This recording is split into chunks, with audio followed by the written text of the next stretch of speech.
Hello traders, welcome to Investoo.com's How to Trade Binary Options series. In this lesson I'm going to teach you how to trade binary options with the Bollinger Bands. And the cool thing about the Bollinger Bands is that they are going to give you exact moments in the market where the volatility is about to increase in an excessive amount, and we are going to take profit, or we are going to profit from these moves. It also shows you dynamic areas of support and resistance that you can use to play bounces all day long. So let's go to a GBP USD 1 hour chart like this one right here, and this is how the Bollinger Bands look on your chart. Now the first thing you need to know are the moments in price where the bands squeeze together, okay?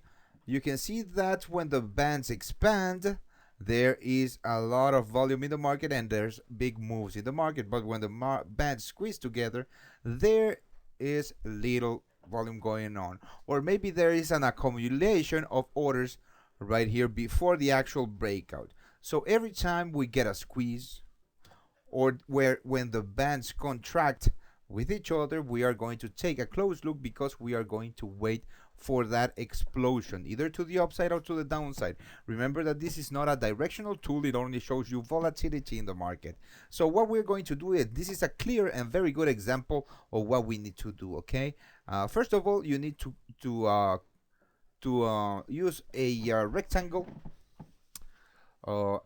tool just like this one, because normally when there is when the Bollinger Bands contract with each other, there is a range going on, and when the Bollinger Bands explode, or when there is a Bollinger Band squeeze, such as in this example, we need to break with this range also. So right here you can see that we break with the range and we have a clear, just let me use another color of now I'm gonna use the same color, it's fine.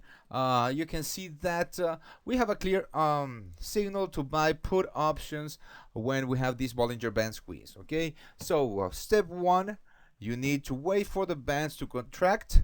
Then you need to wait for the Bollinger Band squeeze and the break of the range. And when we get it, we wait 1, 2, 3, 4 candles. You can see that this option expires in the money. This was a put option because price, the squeeze was a bearish squeeze because price broke with the range to the downside. Now, another good way to trade or to use Bollinger Bands is as dynamic support and resistance. And this is a very cool tool. Well, this is not a tool actually, but it's a very cool way to use them, because I mean areas of support and resistance, as you already know, are just horizontal areas that price tests and rejects, but the areas don't move. These are dynamic support and resistance because these areas are moving with price. You can see right here that we have a rejection, two rejection candles. The first rejection candle, then we have a second rejection candle when the Bollinger Bands touches with when price touches with the Bollinger Bands right here. Then we have a move to the upper band. We are never going to trade the first bounce because we don't know if it ever is going to be a bounce. You can see right here that we have rejection candles, but price continues to go to the downside without ever touching the upper band. So we are going to wait for the first bounce.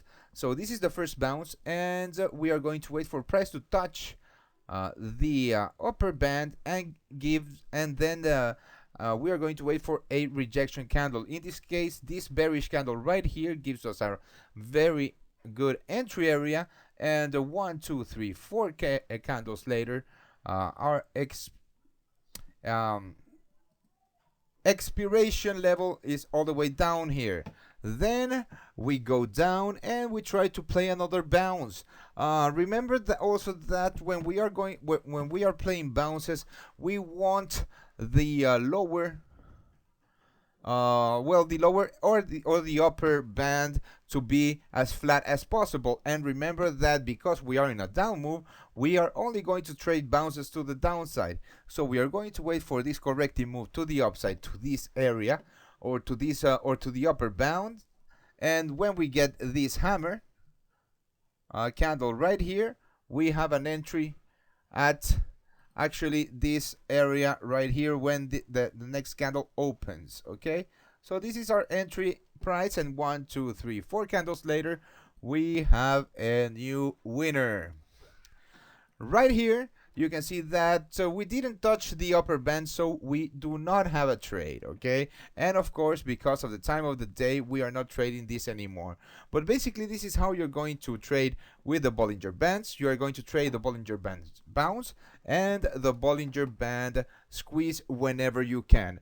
Remember that when you are trading the squeeze, you need to wait for the bands to contract as much as possible, and you need to wait for that explosive expansion of the bands, of course, followed by price.